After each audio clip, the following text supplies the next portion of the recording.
Good afternoon, David. Good to speak to you again. Good to see you, Dylan. Yeah, we spoke towards the end of last year, but I guess we both had a good break and ready for big 2024. So yeah, you're actually the first expert we've talked about IP insurance, and something probably not enough people know about, which I'm sure you'll tell us about, but is very important and will only get more important. So maybe the best place to start is just tell us a little bit about maybe yourself, actually, because you're a former IP lawyer, but then also Safeguard IP. That'd be a good place to start. Yeah, I'll give you a bit of background about myself. Thank you for the invite. It's a pleasure to be here. So in a previous life, as you said, I was an IP solicitor in London. I did that for 15 years, predominantly on the litigation side of things, but I also helped clients capture, register and exploit their IP. And I suppose it was early on in my career where I got a kind of affinity with IP insurance. I often like clients have done all the wrong things in terms of getting IP in place, and if they were sued or they had to enforce their rights against third parties, they would come to me as their advisor and ask me how much it might cost to take a claim to court. And invariably, certainly amongst the SME clients, IPs were too high. IP solicitors can be quite an expensive bunch. So I looked into the IP insurance market as a potential way of mitigating that risk for clients, but unfortunately I never really found any policies I thought were fit for purpose. Either coverage was too narrow, premiums were too high. So about 7-8 years ago, I thought I should, if I could, do something about it by liaising with insurers in the market, see if we could develop products that were more fit for purpose, especially for SMEs. Historically, it was large companies that used insurance to mitigate IP risk. A lot of tech companies that had hundreds of millions of pounds worth of exposure, they would try and mitigate a portion of that through insurance. But there was never really anything for the smaller guys. So I left the law, I set up Safeguard IP. We are the UK's only dedicated IP insurance broker. That's all we do. And I work quite closely with the insurers, as I say, to see if we could develop products that were of value to smaller businesses that really had a significant IP risk, that if it arose, they wouldn't be able to fund. So we've been doing it for 7-8 years now. The policies have developed most of these since I started out, and we can talk about that going forward. But my passion really is to help smaller businesses. I've always been a massive advocate of IP, especially amongst SMEs. But as you probably know, the IP system is flawed. Because once you've got the IP, it doesn't mean someone's going to help you enforce it, protect it. So that's the key element to having IP. And I've always wanted to help businesses with a solution that can allow them to do that. Yeah, so very much focused on SMEs. For me, there are a number of insurers in the market, and pretty much any size company can get IP insurance in place. As I say, my main focus has been kind of micro up to about 50 million turnover. Yeah. Because to my mind, that's the type of company that needs it most. Yeah. And as we'll talk I'm sure awareness is fairly low amongst that group. So I made it my mission to kind of spread the word and have policies that they can actually rely on to help protect them. Yeah, okay, got it. And in terms of sectors or industries in your book? So I had recently a look at my book. It's the most random mix of businesses you can imagine. So a fairly large percentage is kind of widget makers. So smallish companies that have come up with a new way of doing something in an industry, whether that's construction, farming, transport. So they are kind of pre-revenue, say 5 million turnover. But I also have a number of tech companies, gaming companies, medical device companies. So my book is a broad range of businesses. Obviously, the common denominator is they're all IP rich, whether that's patents, trademarks, trade secrets. So that's what they have in common. Okay, so very much focused on IP, like registered IP, rather than the broader intangibles universe. Yeah, I do. I have some smaller clients that have copyright, and obviously some tech companies have, copyright their main IP rights. So that is a smallish proportion of my business. I would say the biggest majority of clients, the majority of clients are patentees Yeah. who either have one or two or families of patents that they want to do that there. Yeah, cool. All right, so maybe as you say, awareness is really low. So it'll be good to kind of talk through, what IP insurance actually looks like, what it covers, what you're insuring against, that type of thing. Sure. So the insurance we sell is called before the event. So clients need before the event. So clients need to put it in place before a claim arises. That's the most important part of the process. So once a claim arises, it will be excluded from cover if you haven't got a policy in place. So we'll talk about when the best time to put cover in place is. But because it's before the event, premiums are relatively low. And what the policies do is they cover the cost of litigation. If you have a policy in place and a claim arises, whether that's a defensive claim where you're being sued or an offensive claim where someone's infringing your IP, your own costs, other side costs, and all disbursements are covered, as well as damages if you're found to infringe a third party right. So it's very comprehensive in terms of what it covers. Yeah. And additionally, policies will now cover trademark and patent oppositions. Okay. So if you're applying for a patent and the third party opposes it, then you can rely on the policy to fund the opposition. Okay. Cool. And how often are companies actually getting, a claim in or making a claim? It's just, I guess many people who are sitting watching this thinking, well, that wouldn't happen to me, as most people insured by something would be. But how common actually is it? Yeah, so companies are buying policies for different reasons. So the primary reason is if they're concerned about a third party ripping them off. Really, the enforcement cover piece is really why a lot of my clients are buying. Yeah. But there are other reasons companies buy. If they're raising funds, they like putting it into their pitch deck that they've got cover in place, so investors know they're not going to have to put their hands in their pockets if expensive piece of litigation arises.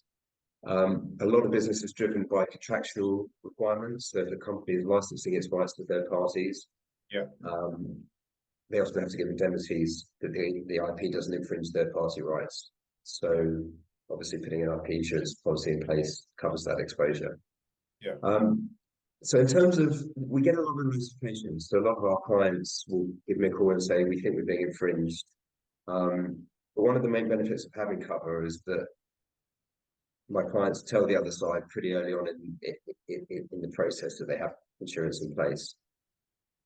So whilst there's quite a few notifications that occur, actual claims that go to say the trial are relatively small, because one of the benefits of having cover is that it leads to settlement quite early on. If one side knows the other side is funded, then in my experience as a lawyer and now as an insurance broker, it tends to lead to an earlier settlement.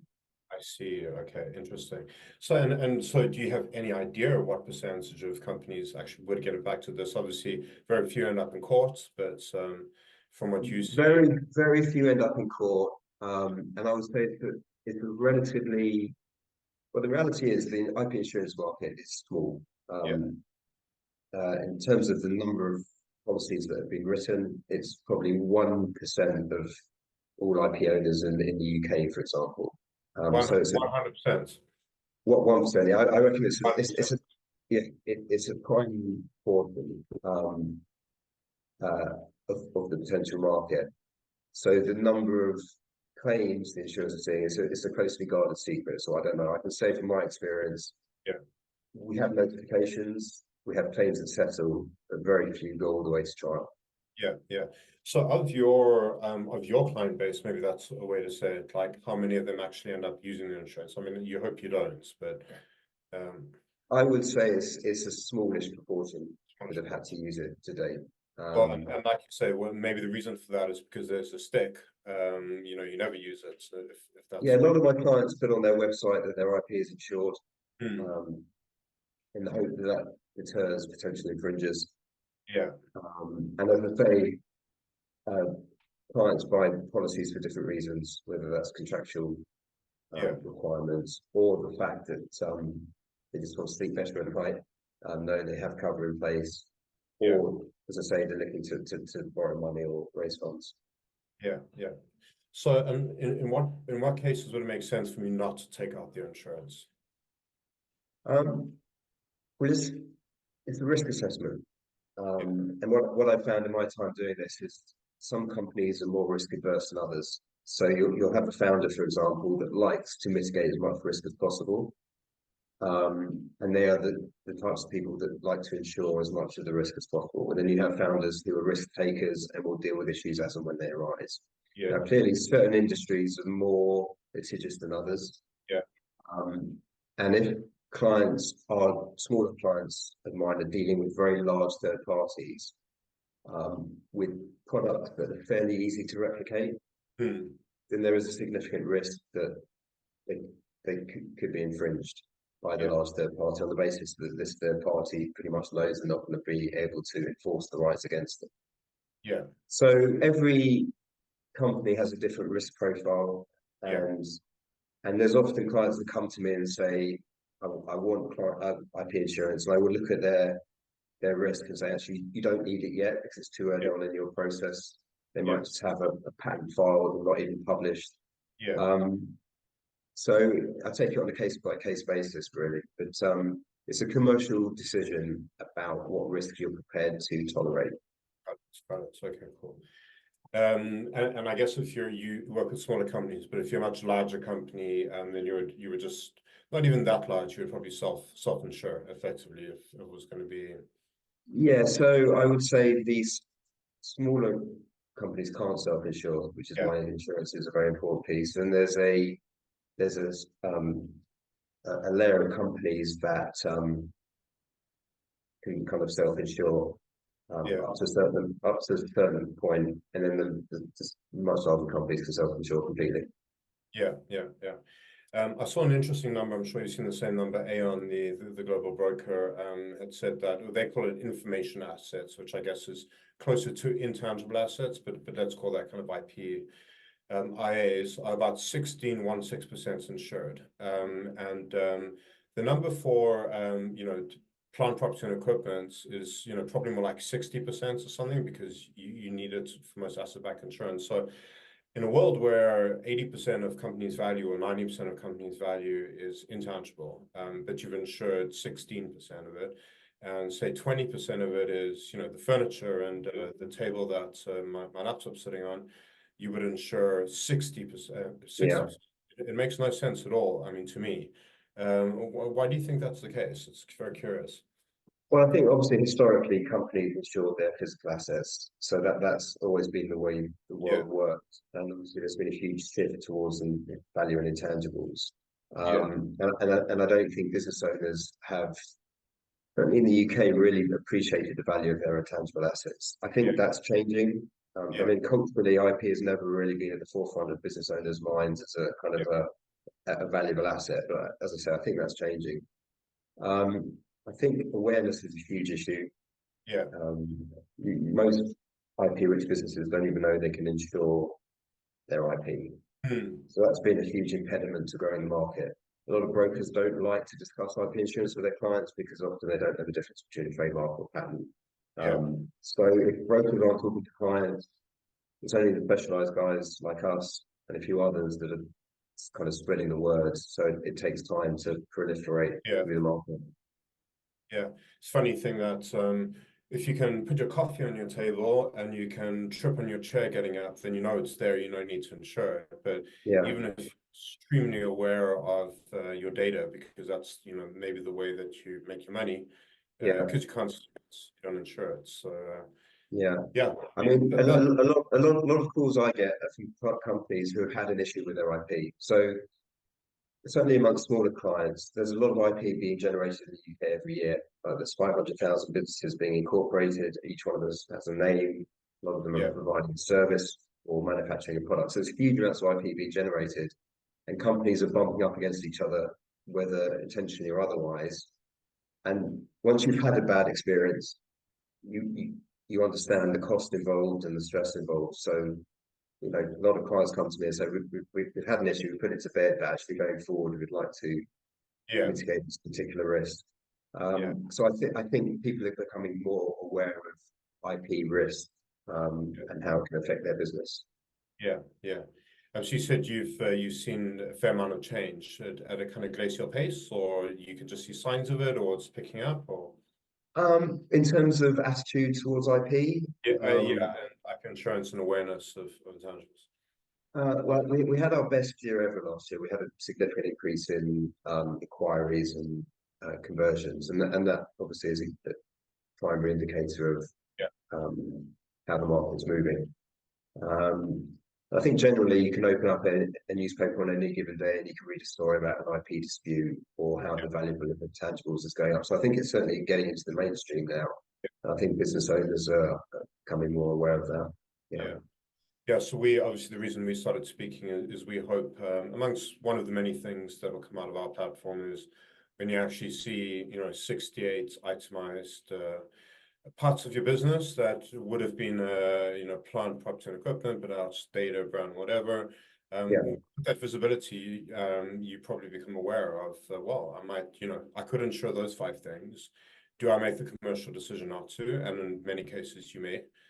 Some of the cases you might not actually be presenting that decision and say, well, those are the 5 most important things in our business. So can we afford Yeah. not?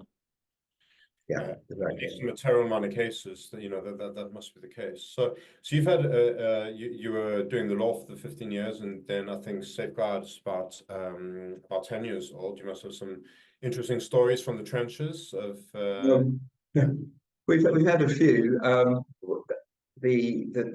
The first risk I ever wrote, it's quite a while ago now, was a company was supplying a certain item into large supermarket chains. And before they'd ever even paid the premium, they notified us of the claim, which is as bad an experience as you can get. They convinced us they didn't have any knowledge of it prior to putting the policy in place, but that fortunately settled pretty quickly. The insurer agreed to fund the action, but that's an example of they would have gone out of business pretty quickly if the supermarket chain had just stuck their heels in. yeah, But I think once they found out that the company was insured, it yeah, kind of leveled the playing field, and we got around the table, and they were able to resolve I think if memory serves me, they took the license of the patent. yeah, So that was a good example early on of how insurance can be of real value. Um, we had a client had a claim in China, okay, um, which when I was practicing as a lawyer, we always used to advise clients that China was the Wild West, and don't expect any judgments or deep judgments in your favour if you have an issue there. But actually, we got a pretty strong judgment against an infringer in China that only took about 9 months and was pretty reasonable in terms of costs to get. They were awarded damages, our guys, but we couldn't enforce against the directors. It just couldn't find them, but we got the injunction. So that was an interesting case in kind of an overseas jurisdiction. okay, cool. Yeah, I think China's changed a lot in this respect, hasn't it? Because Yeah, they've become an IP superpower themselves. So with that, yeah, yeah. I think they created hundreds of IP courts over the course of a couple of years, yeah, not too long ago, and actually, so we had first-hand experience of how they worked, and actually they worked pretty well, yeah. and we got a judgment in our favour, which is positive. They work very well. Probably a little bit better if you're a Chinese company, but Yeah, no, but I've heard some. we weren't complaining. Yeah, cool. Um, yeah. And so taking out your IP crystal ball, what do you see in the future of IP and maybe in broader intangibles insurance, if you have a view? Yeah, so I think it will as awareness grows, I think more companies will look into purchasing IP insurance. I've got an inquiry in from India this morning, so I think it's a global market, and we're in the very, very early stages of its development. So I think the products are pretty good. I think prices will certainly fall.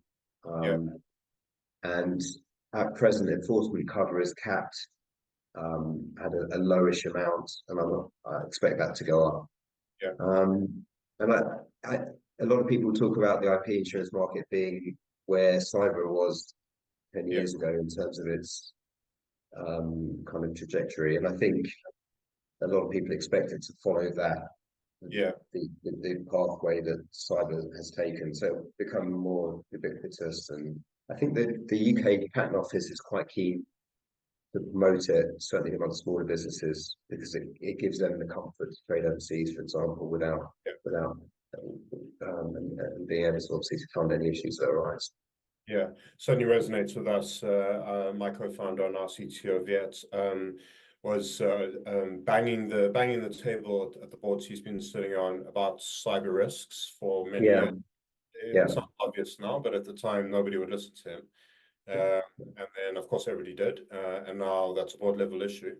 And it's a yes, strong view that exactly the yeah. same thing's going to I mean, happen. yeah, as the value of IP increases and the number of disputes among companies Yeah, increases, that it's like the perfect storm for IP insurance. And as I say, I think we're getting to a point now where companies are understanding that they need to look at their IP risk in greater detail and work out ways of mitigating it.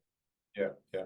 Cool. Well, David, that was a really interesting conversation, and looking forward to continuing to work with you, and hopefully start to help companies protect some of these risks once they've got a little bit more visibility on them, and yeah, keeping in touch. Thanks, Dylan. Cool. Have a great day.